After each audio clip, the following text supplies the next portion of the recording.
Hello students, welcome to my YouTube channel Physics Vibes. Today topic is electric field due to point system of point charges. आज हम electric field find out करेंगे system of point charges की वजह से, ठीक है। तो heading is electric field due to system of point charges.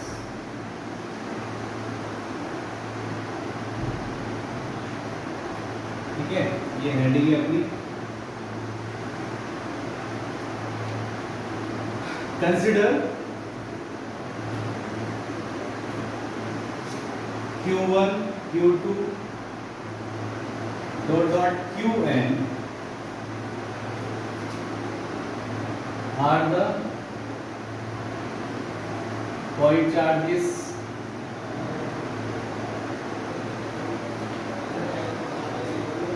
whose position vectors are r1, r2 dot r1 respectively।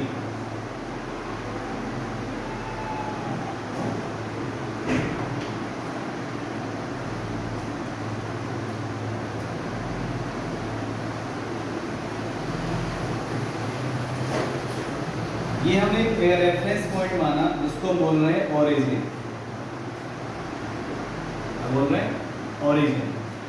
यहाँ पर एक चार्ज हमने रखा जो कि टेस्ट चार्ज है अपना इस पॉइंट P पर, जिसका इस ओरिजिन से जो पोजीशन वेक्टर होगा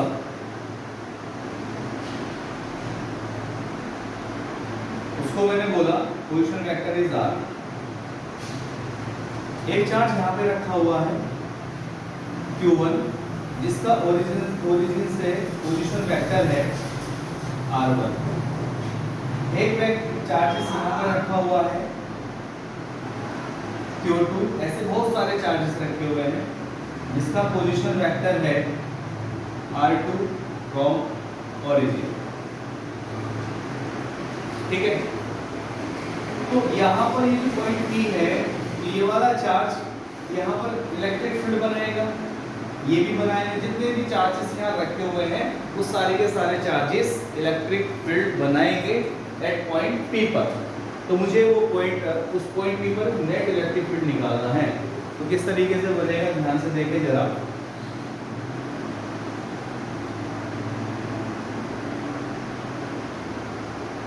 ये इलेक्ट्रिक फील्ड इस डायरेक्शन में बनाएगा, we call it E1।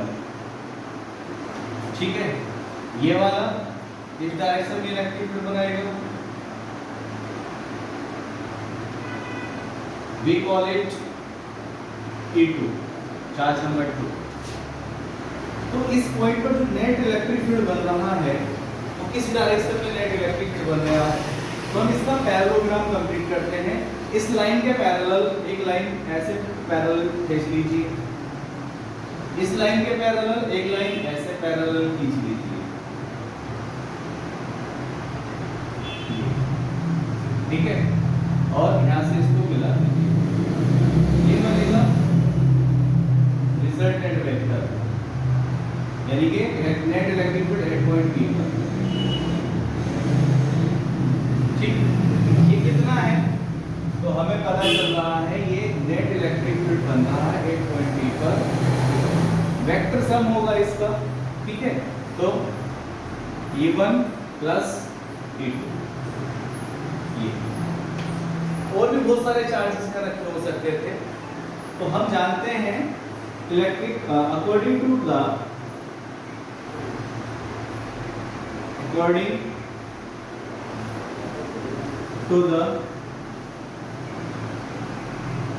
Coulomb's law, according to the Coulomb's law, force is F1 is equal to K Q1 and Q naught ये कितना है इसको हम बोलेंगे R1P, पोजीशन वेक्टर, इसको बोलेंगे R2P, ठीक है, अपॉन R1P का square. We know that electric field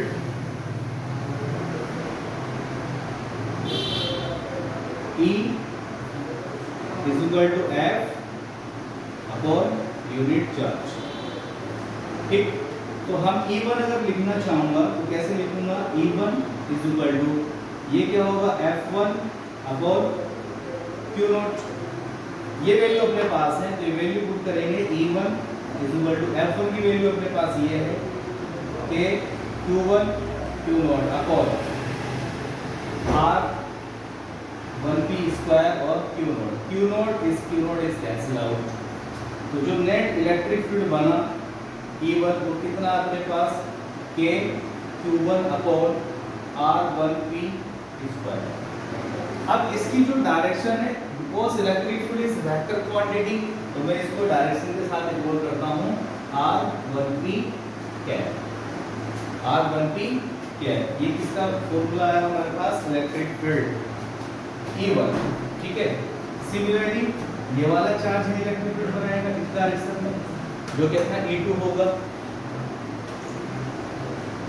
तो E2 लिखने चलते हैं, तो E2 कैसे लिखेंगे, K Q2 upon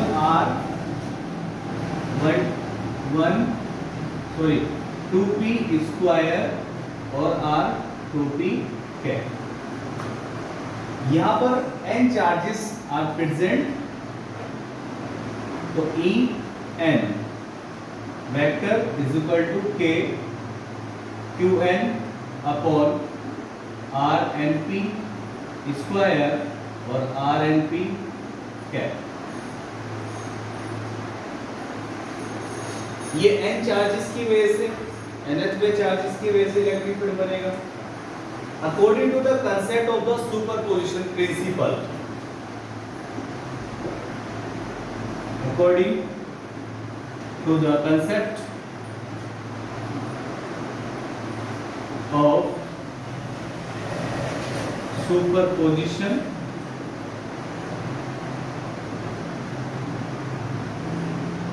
principal, net electric field at point P, net electric field at point P due to all charges present here, the vector sum all the charges, vector sum all the charges at point P। तो इनका electric field का जो बनेगा, जैसे electric field पहले charge ने बनाया E1 plus electric field दूसरे चार्ज ने बनाया E2, ऐसे डॉट डॉट कहानी चलती रहेगी, electric field due to nth। ये सुपरपोजिशन वाला जो प्रिंसिपल है, हम प्रीवियस लेक्चर में इसको कंप्लीट कर चुके हैं। सुपरपोजिशन प्रिंसिपल क्या कहता है, सुपरपोजिशन प्रिंसिपल बोलता है कि अगर बहुत सारे चार्जेस रखे हुए हैं और किसी एक पॉइंट पर हमें नेट फोर्स या नेट इलेक्ट्रिक फील्ड निकालना है, तो मान लो किसी एक पॉइंट पर निकालना है, तो यहाँ बहुत सारे चार्जेस रखे हुए, सिस्टम ऑफ चार्जेस, बहुत सारे चार्जेस हैं। तो ये वाला चार्ज इस पॉइंट पे इलेक्ट्रिक फील्ड बनाएगा, ये वाला चार्ज भी इलेक्ट्रिक फील्ड बनाएगा, ये वाला चार्ज भी इलेक्ट्रिक फील्ड बनाएगा, सारे चार्जेस मिलके एक पॉइंट पर इलेक्ट्रिक फील्ड बनाएंगे। तो सुपरपोजिशन प्रिंसिपल ये बोलता है कि एक पॉइंट पर जो नेट इलेक्ट्रिक फील्ड बना, इन सारे चार्जेस की वजह से उनका आप वेक्टर सम कर लीजिए, वो होता है सुपरपोजिशन प्रिंसिपल, है ना।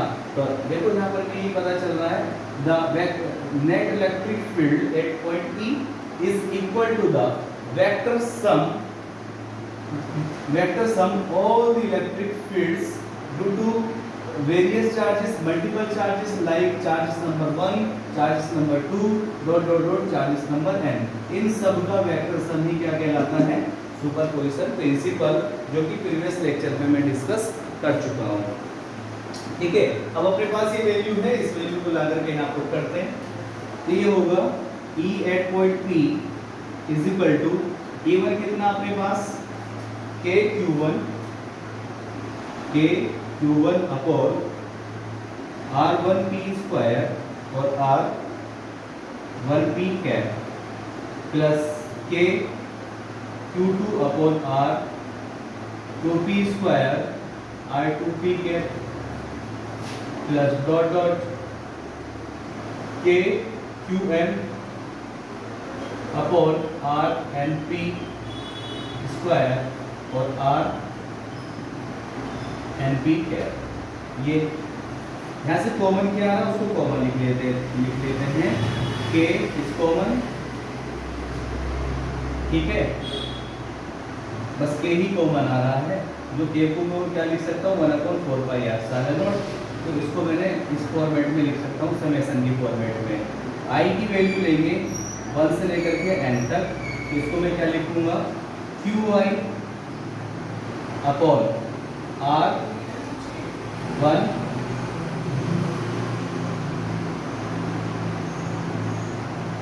i, या जैसे यहाँ पर हमने p ले रखा है ना, तो इसको मैं लिख सकता हूँ जैसे कि i की वैल्यू r1 होगी, फिर r2 होगी, फिर r3 होगी, तो डॉट डॉट ये वैल्यू चलती रहेगी। i की वैल्यू यहाँ पर कितनी रखेंगे हम एक बार, यहाँ पर लिखेंगे 1, q1 हो जाएगा, यहाँ पर भी कितना आएगा 1, r1 हो जाएगा। तो इसके बाद यहाँ पर वैल्यू कितनी रखी जाएगी 2, यहाँ पर कितना हो जाएगा r2।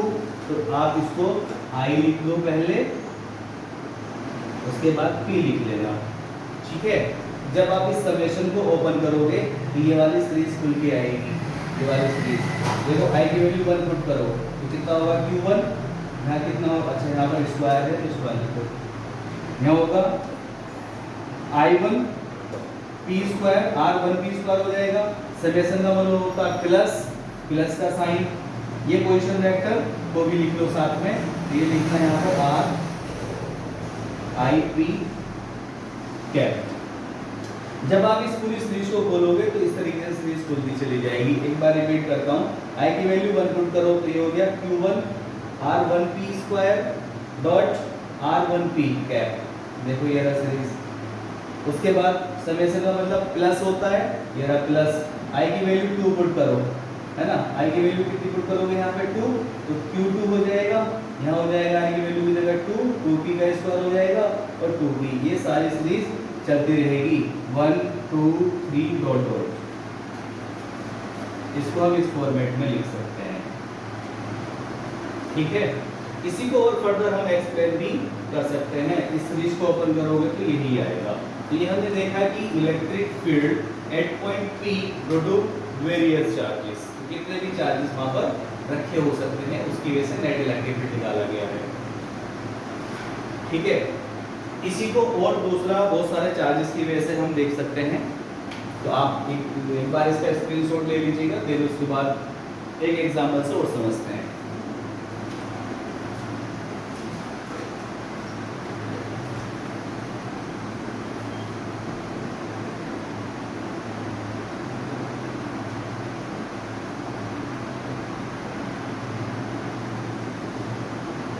तो एक डायग्राम से और समझने की कोशिश करते हैं। मान लो कि यहाँ पर एक कोई पॉइंट P है, एक चार्ज यहाँ रखा है मान लो Q1, एक चार्ज यहाँ रखा है मान लो Q2, एक चार्ज यहाँ रखा है मान लो Q3, एक चार्ज यहाँ रखा है Q4। ये बहुत सारे चार्जेस यहाँ पर रखे हुए हैं, सबकी अपनी अपनी पोजीशन होगी। इसकी यहाँ से पोजीशन है ये 2 और P, R2P वेक्टर। इसकी यहाँ से पोजीशन होगी R4P वेक्टर। इसकी यहाँ से पोजीशन है R3P वेक्टर। इसकी यहाँ से पोजीशन है R1P वेक्टर, ठीक। बहुत सारे चार्ज पार्टिकल्स यहाँ रखे हैं। डॉट डॉट n, कोई Qn भी यहाँ पे रखा हुआ है, मान लेते हैं Qn। इसकी यहाँ से पोजीशन होगी Rnp। ये सारे बहुत सारे वेक्टर्स रखे हैं। तो इस पॉइंट पर क्या करना है, इस पॉइंट पर नेट इलेक्ट्रिक फील्ड निकालना है मुझे। हम ये अज्यूम करके चलते हैं कि जिस पॉइंट पर हम नेट इलेक्ट्रिक फील्ड निकालना चाह रहे हैं वहां पर हम मानते हैं कि वहां पर एक टेस्ट चार्ज रखा है टेस्टिंग के लिए। वो test charge always taken as positive, only test charge is used only the testing purpose and calculation purpose. जबकि उसका कोई वजूद ही नहीं है, ना तो इलेक्ट्रिक फील्ड बनाता, कुछ नहीं करता वो। हम ये मान लेते हैं कि वहाँ पर एक टेस्ट चार्ज रखा है और अपनी कैलकुलेशन को सोल्व कर लेते हैं। तो यहाँ पर भी कोई कंसेप्ट है कि यहाँ पर टेस्ट चार्ज रखा है, जो कि मैंने अभी यहाँ से बताया था, फोर्स रूल ऑफ फोर्स लगाया, फिर वहाँ से टेस्ट चार्ज कैंसिल आउट हो गया था। ठीक है, तो यहाँ से हम स्टार्ट करते हैं। देखो ये वाला Q1 चार्ज इस डायरेक्शन में इलेक्ट्रिक फील्ड बनाएगा, जिसको मैंने बोला E1। ठीक, क्या ये वाला चार्ज किस डायरेक्शन में इलेक्ट्रिक फील्ड बनाएगा? तो आंसर है ये वाला चार्ज है, ये किस डायरेक्शन में इलेक्ट्रिक फील्ड बनाएगा? इसका नाम हमने रखा है E2। तो नेट इलेक्ट्रिक फील्ड, तो आंसर है नेट इलेक्ट्रिक फील्ड। इन दोनों के पैरेललोग्राम कंप्लीट कर लीजिए। तो जो इस पॉइंट पर due to charge Q1 and charge Q2, इसकी वजह से जो इलेक्ट्रिक फील्ड बनेगा वो नेट इलेक्ट्रिक फील्ड इस डायरेक्शन में बनेगा। तो ये इलेक्ट्रिक फील्ड बन क्या है? E1 plus E2, vector sum होना है। ठीक, उसके बाद ये R3, इसने क्या काम किया? इधर इस डायरेक्शन में इलेक्ट्रिक फील्ड बनाया, ये बना E3। अब E3 वाले वेक्टर को देखो, E3 वाले वेक्टर को इसके साथ रिजल्टेंट के साथ देखो, तो इसके पैरेलल एक लाइन खींच लीजिए ऐसे। ठीक, और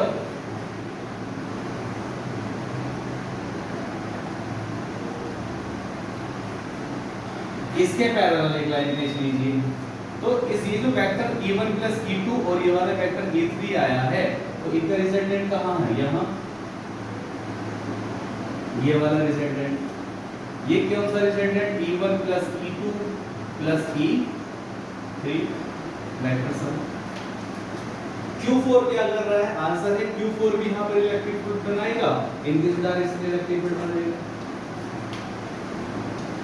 अब ये Q4 और ये वाला रिजल्टेंट, इनके पैरेलल एक लाइन ऐसे खींचिए, इसका रिजल्टेंट बनाइए, तो इनका जो रिजल्टेंट बनेगा वो इस डायरेक्शन में बनेगा। तो ये वाली जो लाइन है ये है E1 plus E2 plus E3 plus E4, ये बनेगी। वेक्टर सम होगा सबका। ठीक, सिमिलरली ये वाला चार्ज क्या बनेगा? आंसर है ये भी इलेक्ट्रिक फील्ड बनाएगा, इस डायरेक्शन में बनाएगा, आंसर है आउटवर्ड डायरेक्शन में बनाएगा, क्योंकि all charges are positive natures, all charges are in positive nature. अब ये En बना, En nth में चार्जेस की वजह से इलेक्ट्रिक फील्ड, और एक चार्ज ये है, तो इनके पैरेलल एक ऐसे बना लीजिए, ये वाला वेक्टर और एक ये वाला वेक्टर। ठीक है, इनका पैरेलल हो गया। तो रिजल्टेंट कहाँ है? आंसर है ये रिजल्टेंट है।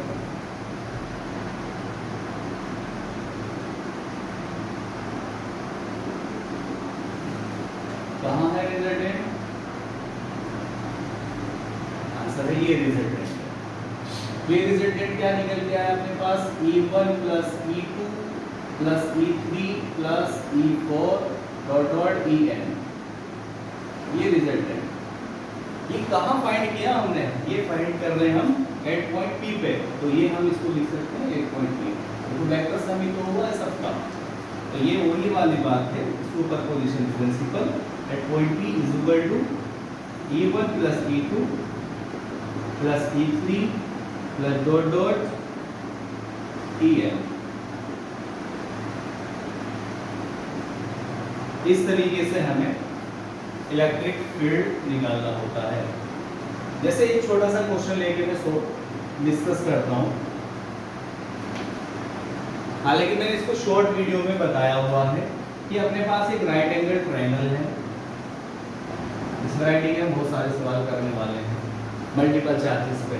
एक राइट एंगल ट्रायंगल है, ठीक, यहाँ पर एक चार्ज रखा है Q प्लस Q, यहाँ पर भी एक चार्ज रखा है प्लस Q, यहाँ पर भी एक चार्ज रखा है प्लस Q। हर एक साइड है, मान लेते हैं ये साइड है L, ये भी साइड L है और ये साइड भी L है, सारी साइडें L है। इसके यहाँ पर मिड पॉइंट पर, इस मिड पॉइंट पर आपको एक कोई पॉइंट है, उस पॉइंट का नाम है suppose P, we have to find out the net electric field at point P due to multiple charges which is are present at the vertex of the right angle triangle। तो हमें find करना है कि इस point पर ये कितना होगा नेट इलेक्ट्रिक फील्ड। कैसे सोल्व करेंगे, ध्यान से देखें। ये वाला चार्ज इस पॉइंट पर इलेक्ट्रिक फील्ड किस डायरेक्शन में बनाएगा, आंसर है इस डायरेक्शन में इलेक्ट्रिक फील्ड बनेगा। ठीक है, ये वाला चार्ज क्या करेगा, आंसर है ये वाला चार्ज भी इस डायरेक्शन में इलेक्ट्रिक फील्ड बनाएगा। अब ये पूरी डिस्टेंस L है, तो यहाँ से मिड पॉइंट से इसकी डिस्टेंस कितनी मिलेगी L/2 यहाँ से लेकर के यहाँ तक की, और ये भी कितनी मिलेगी L/2 यहाँ से लेकर के यहाँ तक की। और हम जानते हैं इलेक्ट्रिक फील्ड के फॉर्मूले में E = kq/r²। इलेक्ट्रिक फील्ड दो फैक्टर्स पर डिपेंड करता है, एक तो चार्ज पे और दूसरा उनके बीच के डिस्टेंसेस पर। ये एक कूलम्ब कोएफिशिएंट होता है जो सब जानते हैं 1/4 पाई एप्सिलॉन नॉट, जिसकी न्यूमेरिकल वैल्यू 9 × 10⁹ होती है। अब ये है कि अगर चार्जेस की वैल्यू बदलेगी तो इलेक्ट्रिक फील्ड तो बदल जाएगा ऑब्वियसली। अब देखो ये तो चार्ज Q है और ये वाला चार्ज भी +Q है, तो दोनों चार्जेस का मैग्नीट्यूड बराबर है, तो इस फैक्टर से तो इलेक्ट्रिक फील्ड नहीं बदल रहा।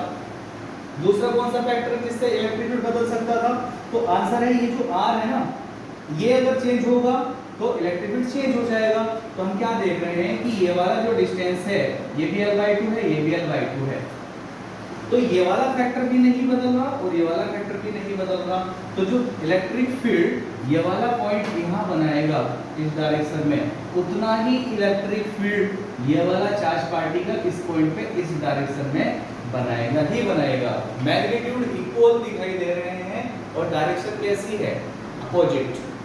Equal magnitude and opposite in direction, so electric field is vector quantity, तो रिजल्ट इज 0। दोनों वेक्टर्स क्या कर लेंगे, कैंसिल आउट कर लेंगे, यानी कि इसने भी इलेक्ट्रिक फील्ड ये बनाया E और इसने भी इलेक्ट्रिक फील्ड E बनाया। तो नेट E कितना आया इस दोनों चार्जेस की वजह से, E नेट आप देखोगे तो E - E वेक्टर सम आप देख रहे हो 0 इन दो चार्जेस की वजह से। ठीक है, वो कितना आ रहा है 0। ठीक है, लेकिन हम इस डायग्राम में देख रहे हैं कि एक पॉजिटिव चार्ज और रखा हुआ है यहाँ पर, तो ये वाला इस डायरेक्शन में इलेक्ट्रिक फील्ड बनाएगा, किधर बनाएगा इलेक्ट्रिक फील्ड, आंसर है रेडियली आउटवर्ड। तो यहाँ पे क्योंकि हम क्या मान के बैठे हैं, यहाँ पर हम मान के बैठे हैं कि इस पॉइंट पर एक यूनिट टेस्ट चार्ज रखा है जो पॉजिटिव नेचर का होता है, तो इस पॉजिटिव नेचर वाले टेस्ट चार्ज को ये वाला चार्ज क्या करेगा, रिपेल। तो वो रिपेल किधर करेगा भाई, तो आंसर है वो रिपेल इधर करेगा, तो इलेक्ट्रिक फील्ड इधर करेगा। और अब हमें पता है अगर ये 90 है तो ये 45 है और ये वाला भी 45 है, सबको पता है वाली बात। राइट एंगल ट्रायंगल का 45। अब क्या चाहिए मुझे ये वाली दूरी चाहिए, तो ये मैग्नीट्यूड निकलेगा और ये डायरेक्शन हो जाएगी बाहर की तरफ, रेडियली आउटवर्ड। तो एक पॉइंट नाम दे देंगे P, अगर इसका हमने नाम दिया तो डायरेक्शन PL की तरफ हो जाएगी। तो इलेक्ट्रिक फील्ड हमें निकालना है एट पॉइंट P पे, तो वो कितना आ रहा है, तो आंसर है KQ/R। अब देखो ये वाली दूरी चाहिए मुझे, ये दूरी कैसे निकालोगे, हम कंपोनेंट रिजोल्व करना जानते हैं। ये डिस्टेंस कितनी है L, तो इस L का इधर एक कंपोनेंट टूटेगा L cos 45, और आप जानते हैं L cos 45 वाला क्या लिखा है, उसका मीनिंग है L × 1/√2, क्योंकि cos 45 कितना होता है 1/√2, तो ये डिस्टेंस अपनी आएगी L/√2 का स्क्वायर। ठीक, डायरेक्शन किधर है, अलोंग PN वेक्टर। अब इसको थोड़ा सा और सोल्व कर लीजिएगा, E and P = एक स्टेप बढ़ा देते हैं KQ/L², इससे रूट हटेगा तो क्या हो जाएगा 2, ये वाले 2 ऊपर चला जाएगा, तो E एट पॉइंट P कितना आ जाएगा 2kq अपॉन l स्क्वायर, किधर है इसकी direction along P and vector. तो कितना इलेक्ट्रिक फील्ड वहां पर बनेगा। ठीक है, एक दो क्वेश्चनों पर और डिस्कस करते हैं इसी वैरायटी के, आप इसका स्क्रीनशॉट या नोट कर लीजिएगा।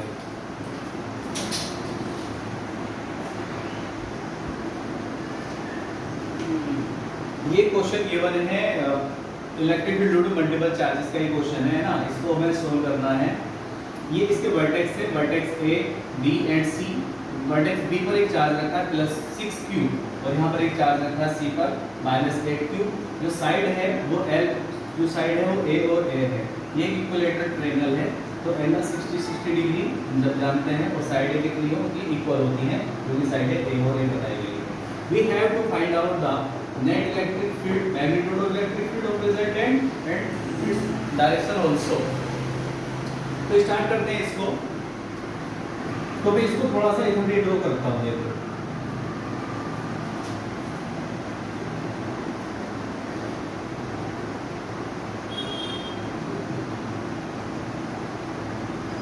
ठीक है।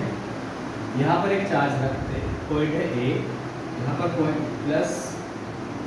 +6q -8q, ये चार्जेस रखे हैं। साइडें जो हैं वो A और A। हम क्या मान के चलते हैं, हम मान के चलते हैं कि जहाँ भी हम इलेक्ट्रिक फील्ड निकालना चाह रहे हैं वहाँ पर एक टेस्ट चार्ज रखा होता है। यहाँ पर भी एक यूनिट टेस्ट चार्ज रखा है जो कि पॉजिटिव नेचर का है। तो यहाँ पर देखो, अगर यहाँ पर ये वाला 6q वाला चार्ज, यहाँ पर जो टेस्ट चार्ज रखा है उसको क्या करेगा, आंसर है वो उसको रिपेल करेगा, क्योंकि ये भी पॉजिटिव नेचर का है। और यहाँ पर जो चार्ज रखा हुआ है वो भी कैसे नेचर का है, पॉजिटिव यूनिट चार्ज, तो वो उसको इधर रिपेल करेगा। तो इसकी वजह से यहाँ इलेक्ट्रिक फील्ड बनेगा। मान लेते हैं इलेक्ट्रिक फील्ड बना, इलेक्ट्रिक फील्ड एट पॉइंट, इसको बी ही बोल देते हैं और इसको सी ही बोल देते हैं। तो electric field at point A due to B, इस डायरेक्शन में बना। ये कितना बना है वो हम जानते हैं, क्योंकि ये साइड भी हमें पता है कि कितनी है। तो इलेक्ट्रिक फील्ड का फॉर्मूला अपने पास कितना आया, E इज इक्वल टू, हम जानते हैं k q upon r square. We know that, we know that. अब इलेक्ट्रिक फील्ड का जो मैग्नीट्यूड है A ड्यू टू B, वो कितना आ रहा है, आंसर है k, q की जगह कौन काम कर रहा है, आंसर है 6q अपॉन r। ये r की तरह कौन काम कर रहा है, आंसर है a स्क्वायर। जाओ आप इसकी वैल्यू रख सकते हो 1/4πε0, k की वैल्यू हो गई 6। इसको 6 को पहले लिख सकते हैं, इसको ऐसे लिख लो 6 × 1/4πε0 q अपॉन a स्क्वायर लिख सकते हैं। और इस वाली बात को भी क्या लिख सकते हैं, 1/4πε0 q upon r square. r की जगह यहाँ पर a काम कर रहा है, तो यहाँ पर देखो 1/4πε0 q अपॉन a स्क्वायर, यानी कि r स्क्वायर, उसकी वैल्यू कितनी है e। तो यहाँ पर देखो इसको मैं कितना मान सकता हूँ, आंसर है मैं इसको मान सकता हूँ e। तो इलेक्ट्रिक फील्ड का जो मैग्नीट्यूड आ रहा है पॉइंट a पर ड्यू टू b, वो कितना आ रहा है, वो आंसर है 6e आ रहा है। और e की वैल्यू कितनी है, e की वैल्यू हमें पता है कितनी है, ठीक है। यहाँ तक सिमिलरली ये वाला जो 8q वाला चार्ज है, 8q -8q, यहाँ पर ये यूनिट टेस्ट चार्ज रखता है, वो इसको क्या करेगा, आंसर है अपनी तरफ खींचेगा, अट्रैक्ट करेगा। तो इसका मैग्नीट्यूड थोड़ा सा ज़्यादा है, इसका मैग्नीट्यूड 6 है, इसका मैग्नीट्यूड 8 है। तो मैं वेक्टर में थोड़ा सा इसको ज़्यादा रिप्रेजेंट करूँगा।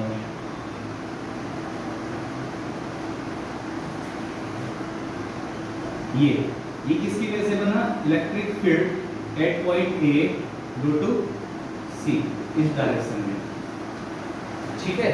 तो ये कितना बनेगा, उसको भी लिख लेते हैं यहाँ पर। Electric field at point A due to C का मैग्नीट्यूड पर मैं बात कर रहा हूँ, तो वो आएगा 1/4πε0, q की जगह काम कर रहा है 8q अपॉन r की जगह कौन है, आंसर है a। r की जगह कौन है, आंसर है a। तो a का स्क्वायर आ जाएगा। इसी बात को सकता है AC का मैग्नीट्यूड, इसको मैं E भी बोल सकता हूँ सिमिलरली, या चलो बाद में रख देंगे। तो ये हो जाएगा 8 into 1/4 pi epsilon not Q upon A square. फिर वही बात, इसको क्या लिख सकता हूँ, आंसर है E, तो ये आएगा E at point C magnitude equal to 8 in this direction. ठीक है, अब यहाँ पर देखो ये दो वेक्टर हैं अपने पास, एक का मैग्नीट्यूड है 80, एक का है 6e। अगर इन दोनों का मैग्नीट्यूड सेम होता तो हम एक शॉर्ट ट्रिक लगाते सोल्व कर देते 2 मिनट में, लेकिन मैग्नीट्यूड सेम नहीं है तो पैरेललोग्राम हम लगाते हैं। देखो इसके पैरेलल एक लाइन ऐसे ड्रॉ कर लीजिए, इस लाइन के पैरेलल एक लाइन ऐसे ड्रॉ कर लीजिए। ठीक है, ये रिजल्टेंट,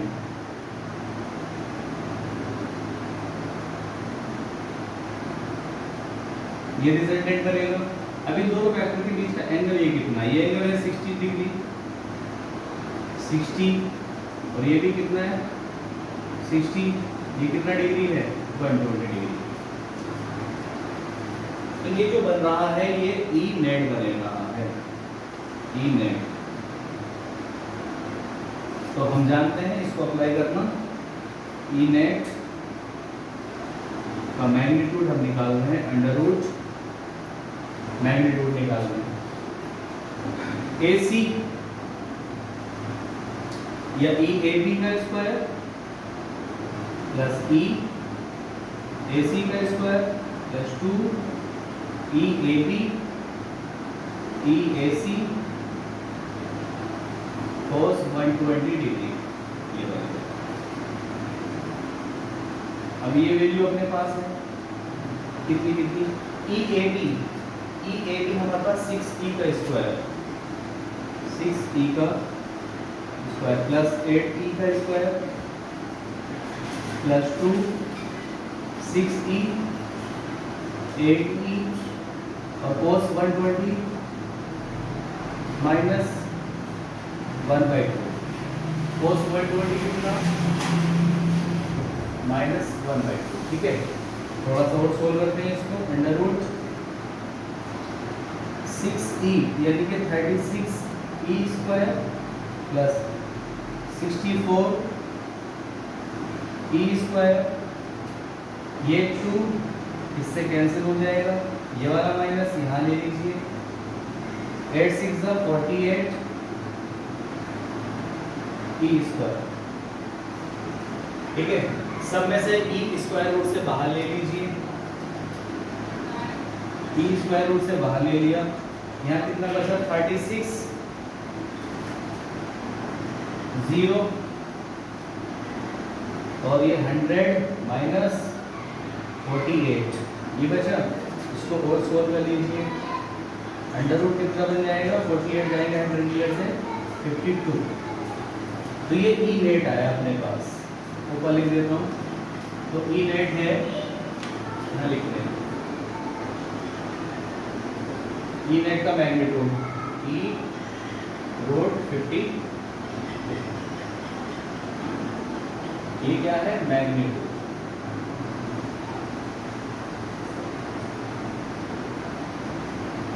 ठीक है भाई, ये मैग्नीट्यूड।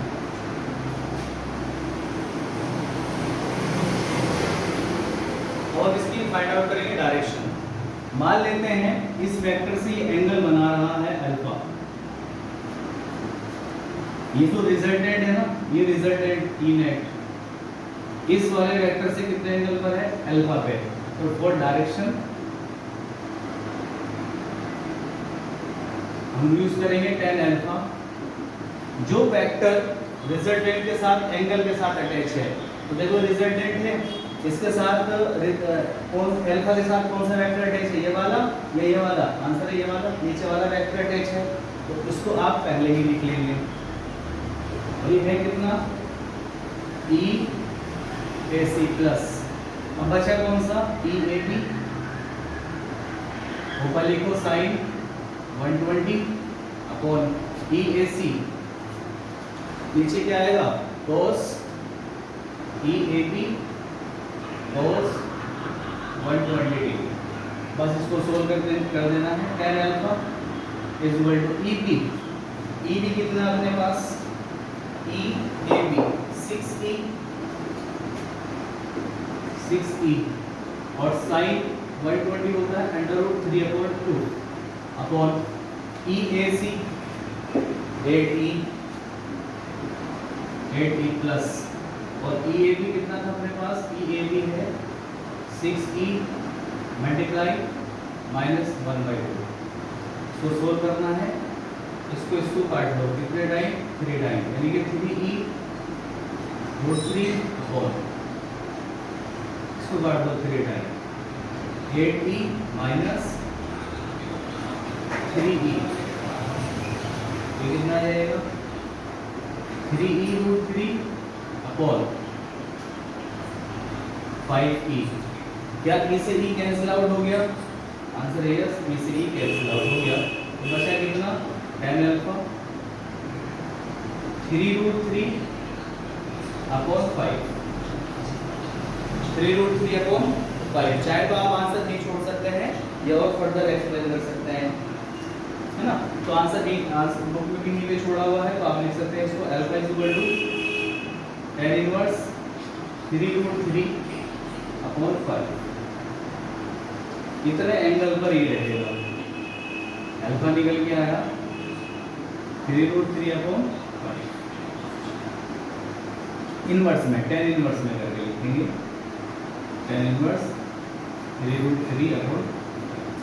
ठीक है, तो इस वैरायटी के जो क्वेश्चंस हैं जो कि multiple electric field due to multiple charges पर है, ग्रुपिंग ऑफ चार्जेस पर है, तो इस वैरायटी के बहुत सारे क्वेश्चन हम सोल्व आउट कर सकते हैं। बट आपको जो है वो तो ना कंसेप्ट समझना है, अगर आप कंसेप्ट समझ पाते हैं तो क्वेश्चन बहुत ईजी हो जाएगा। ठीक है, तो एक नेक्स्ट वीडियो इस पर बनाएंगे, वो वीडियो रहेगी ओनली न्यूमेरिकल्स पर, इसी कंसेप्ट पे न्यूमेरिकल्स का नेक्स्ट वीडियो अपलोड करेंगे। Okay, thank you all of you.